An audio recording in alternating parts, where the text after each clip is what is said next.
Әнгам Атнабаев. Капка төбендә. Гүзәл Яппарова укый.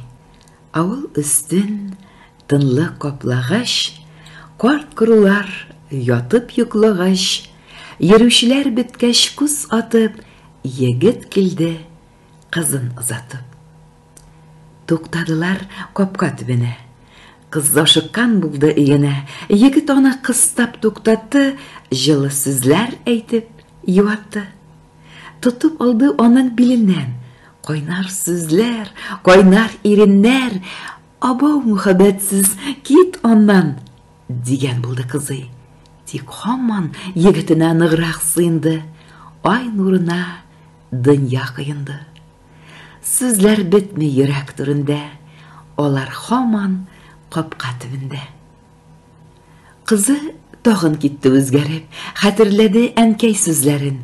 Керәм диеп тагын укталды. Азга гына тагын тукталды. Алар сүзне тагын яңартты. Ул арада инде таң атты. Кабатлана шулай көн сайын яшьлек дигән нәрсә мөгаен. Йокысыз һәм айлы төн белән башланадыр капка төбеннән.